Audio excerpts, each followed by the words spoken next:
Why go anywhere else other than Simucube? It's the question you asked me, and I review a lot of equipment on this channel: Moser, Asher, Acertech, Conspit, Logitech, Fanatec, Thrustmaster, loads of stuff here you can see. But why go anywhere else other than Simucube? They make the active pedal and they make the Simucube 2 Pro. And we're going to unbox some of these products here today. I don't have an affiliate link with Simucube. I'm not really incentivized to be too favorable. I'm literally going to unbox these for the first time and share it with you. So we have here is the Simucube 2 Pro 25 Newton meter wheelbase. It's the standard. It's the one that you can just recommend. It's the one that people just love.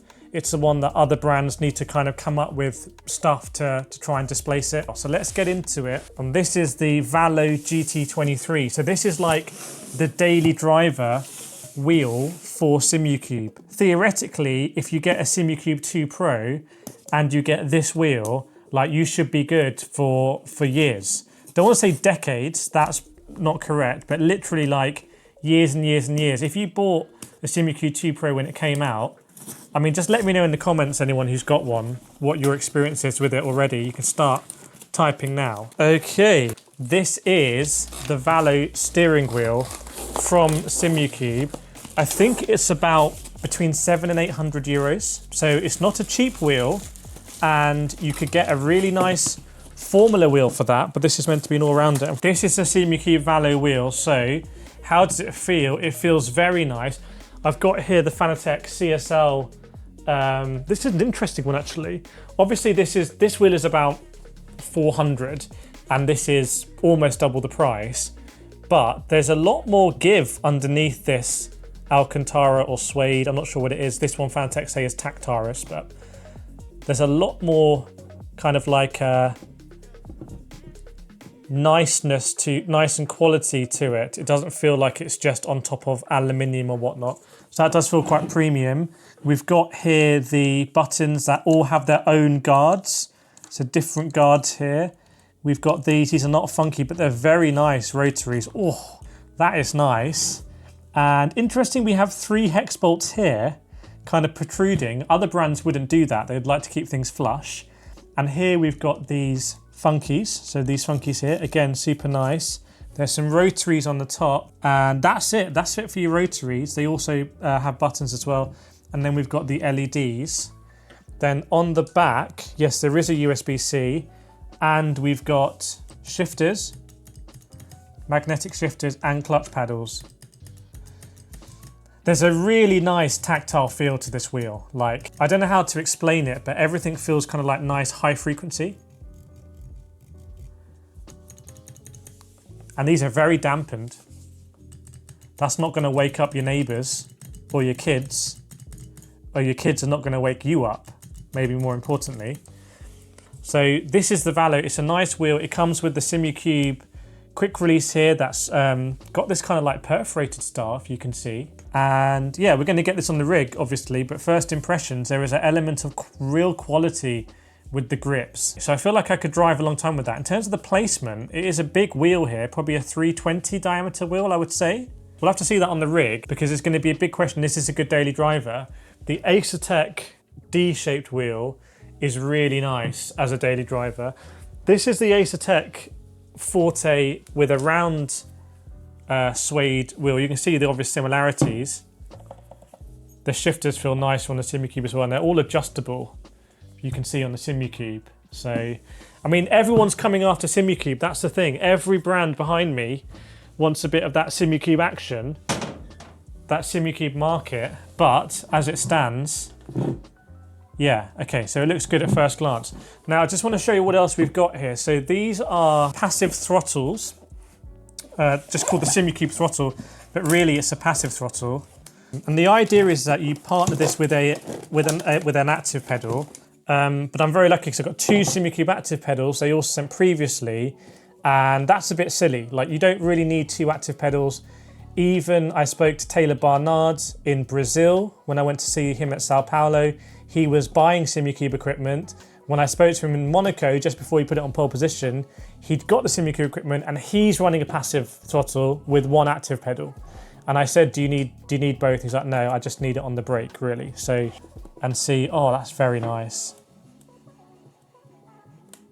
That's very nice. There's something about Simucube equipment I'm seeing which is just high quality. I think this is going to be the link hub, and the link hub basically is what connects all of your Simucube equipment. So this is what your active pedals connect into.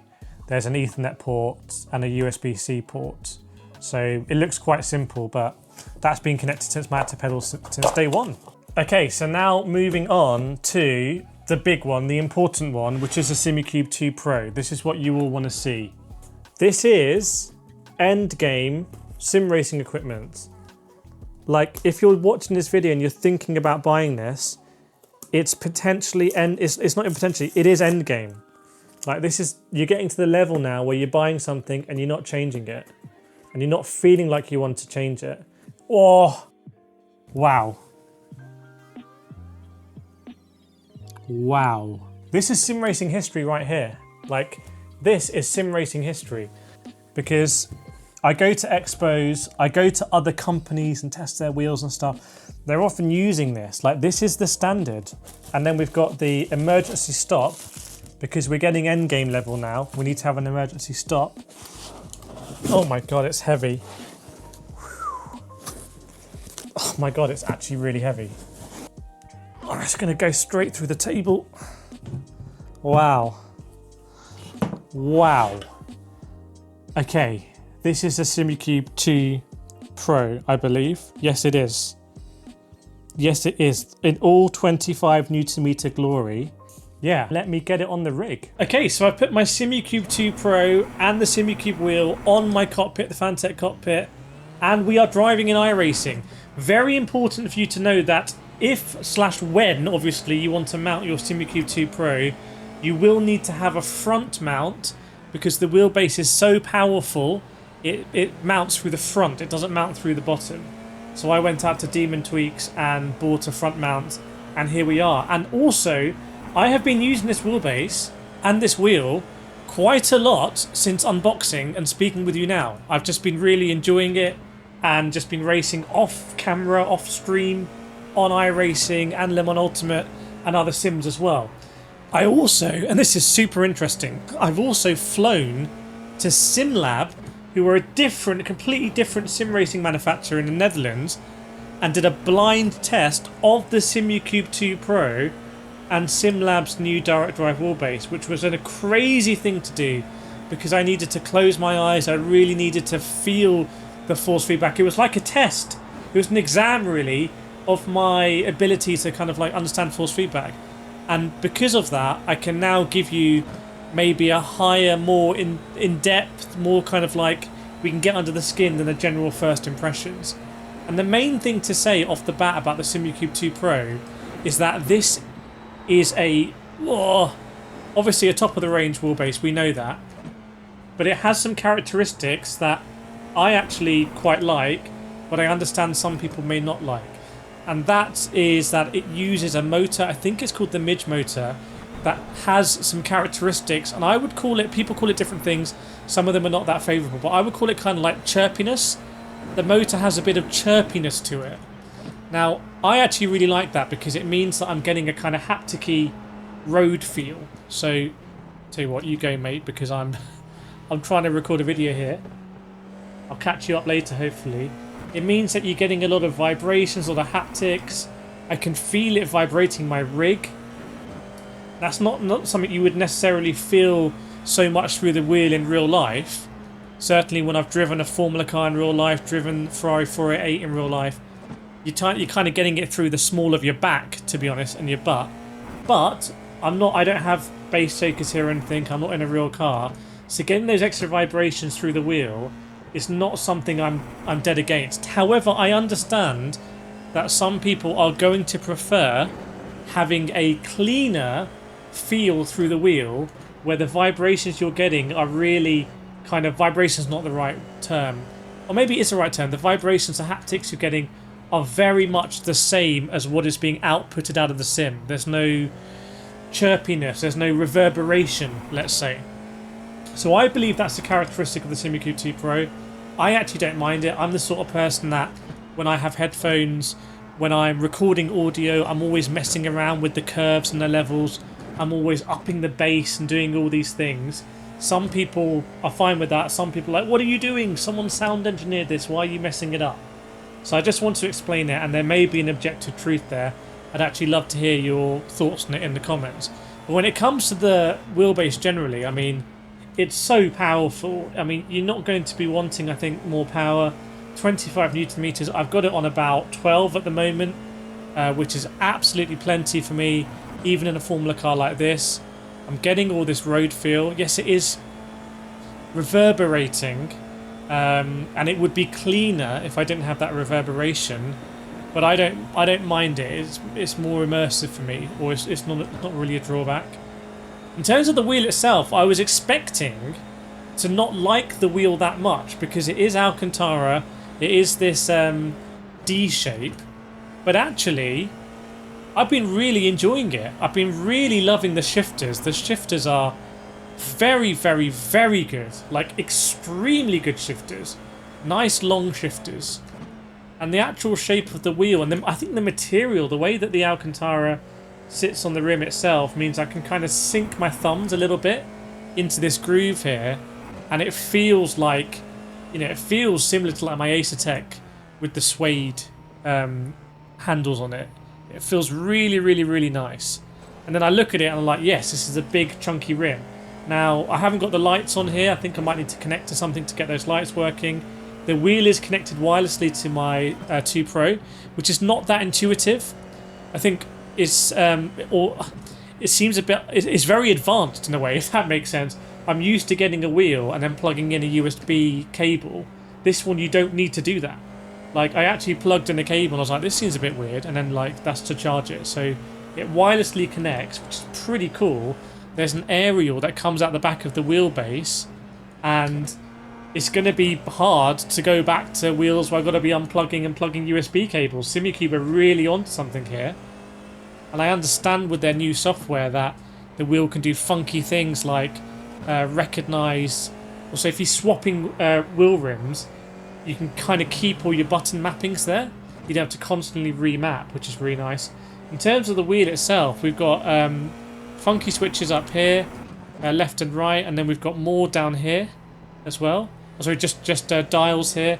Then we've got buttons here, all engrooved, and we've got some encoders at the top, either side. So it's not all bells and whistles. There's no screen in it, for example. But right now, am I going to be looking at a screen when I'm driving an F4 around the Nordschleife? I don't think so. So I'm really pleasantly surprised by this wheel. And it does, my initial thought... I'll buff out. My initial thought when... There is actually one downside that I won't learn about this combination. But my initial thought was, is this really a combination that you can just buy it knowing that you're set? And I really think it is. And I think the wheel rim is an important part of that because it just feels extremely durable and extreme quality. There is one aspect I don't like, and that is, this might be controversial, that is the quick release. So it comes with a skewer. There's a skewer that goes in and you kind of skewer it. Now, I really like the idea of the skewer, putting it in, putting it out. However, it can be a little bit tight to do it, and then you end up, you're trying to push in this skewer, or pull out the skewer. And the only thing I don't like about that is that when it comes out, I'm always worried that I'm going to go flying one way or the other. So that might be me getting used to it. But actually, the idea of having it locked in through a skewer is pretty cool. You don't have the normal quick release you have with other ones, but the connection here is like insane. Like, you look at it, it looks like it's fused together. So I understand the pros and cons. But, I mean, this combination is... I can do GT racing on this. I can do Formula racing on this. I can race hypercars in this. I can race road cars in this. I could do open world driving in this. I could do rally driving probably in this as well. It's a really good all-round setup. And genuinely, if I'm recommending people, if you've got the budget, you know, and you don't want to regret it, this is the Simucube 2 Pro. It is just the standard. So, let me know your thoughts in the comments. What do you think about this combination from Simucube? Anything you've seen you got questions about, let me know. And yeah, I'm going to be using it, I think, a lot more in the future.